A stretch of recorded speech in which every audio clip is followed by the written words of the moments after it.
Okay, we've got time for one last question. It comes from Carl Nixon. Thanks, Tony.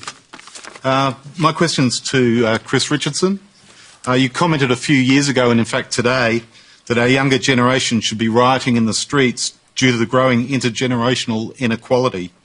To me, this includes unaffordable housing, high underemployment, a crushing population ponzi policy, eye-watering HECS debts, poor wage growth and axed penalty rates, ever-increasing living costs, poor graduate employment opportunities and low rates of apprenticeships, a mountain of private and government debt, and a looming climate change disaster. What do you think needs to be done to improve opportunities and outcomes for our youth?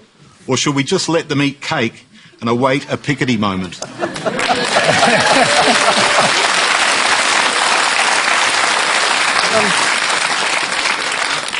Thanks, Carl. Thanks for noticing. I have said it. Do you still think that? I do still think that. You shouldn't riot, all right? But you should, young people in Australia are the least politically engaged, and you're the ones losing the most out of the decisions that we're taking. Now, those are just two sides of the same coin.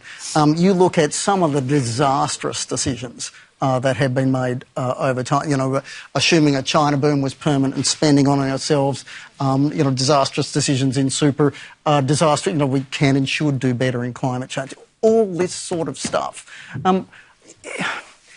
Don't riot, but be more engaged and be upset at what my generation has done. Australia's been brilliantly successful. I'm very, very proud to be Australian. But we are still making big and important mistakes.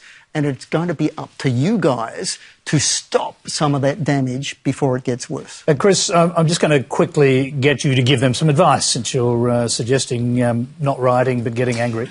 So what should they be focusing on? Which issues do you think need to change to end that inequity? Sure. To pick an example of one that's close to my heart, the budget. We talk a lot about fairness, but for the most prosperous generation Australia's ever seen, to run up $500 billion in debt, meaning that young people will either have to pay more tax or get worse services to try to close that gap over time. You can and should do better. We heard actually some love. I actually loved it, and it was Stephen who mentioned first, what about a Q&A compromise? Heather's mentioned, Australia is losing the art of compromise as we split into our camps. But we're only going to make sensible compromises if the people most affected, the young people of Australia, start to become politically engaged.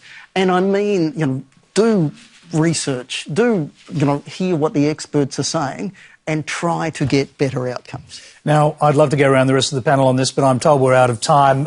We did hear a pretty big statement from Chris Richardson. That's all we have time for tonight. Please thank our panel, Chris Richardson, James Pearce.